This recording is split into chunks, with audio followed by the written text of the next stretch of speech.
அப்போ பாக்குறதெல்லாம் அப்ப பார்வையே கிடையாது, நேரம் உட்காந்துதான் பார்வையா?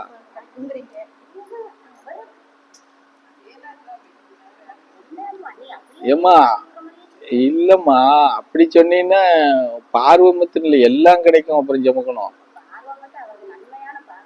அது எப்படி ஏத்துக்கிற முடியும்? ஒரு விஷயம் மாத்திரம் கிடைக்காதுல்ல, எல்லா சகலமும் கிடைக்கும், வாங்கிக்கிறணும். என்ன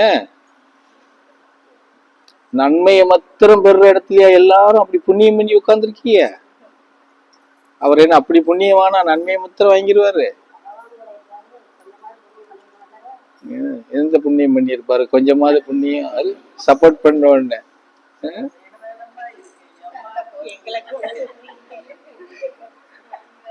அது முத்து. ஏம்மா நான் கம்முன்னு இருக்கேன், நீங்க வாட்டு கோர்த்து விட்டுறாதீங்கம்மான்னு முத்து. ஆமா, நீங்க வாட்டு கோர்த்து விட்டுறாதீங்கம்மா அப்படிமா. அப்படி எல்லாரும் அந்த அனுகிரகத்துல நீங்க எல்லாம் பிறந்திருந்தீங்கன்னு வச்சுக்கோங்களேன், ஆன்மீகத்துல பயணம் பண்ணும் போது, அது நம்ம சிவ சித்தாந்த சித்தர்கள் வழிபாட்டு நிலையில பயணம் பண்ற போது குருவோட அனுக்கிரகம் நமக்கு பரிபூர்ணமா நமக்கு கிடைக்கணும் அப்படிங்கிற இதுல நம்ம பிறந்திருந்தோம்னா அது கதையே வேறையா இருக்கும். புரிஞ்சதா? எதுவும் உங்ககிட்ட சுருக்கமா ஒரே வார்த்தையில சொல்லணும்னா, எனக்கு எல்லாமே இருக்குப்பா, அந்த வார்த்தையில போயிடுவோம். இப்போதைக்கு நம்ம உதாரணத்துக்கு செல்வகுமார் சாமி எடுத்துக்கலாம். என்ன நீ செல்வகுமார் சாமி பேசிக்கிறீங்களா தனபால் சாமி? ஏய், நான் வர அன்னைக்கு நீ வரக்கூடாது, நீ வர அன்னைக்கு நான் வர மாட்டேன் அப்படின்னு எப்படி சொல்றேன்னே தெரியலையா?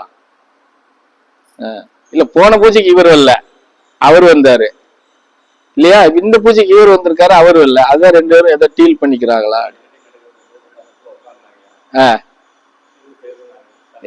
என்னவா வரமாட்டேன்ட்டாரா?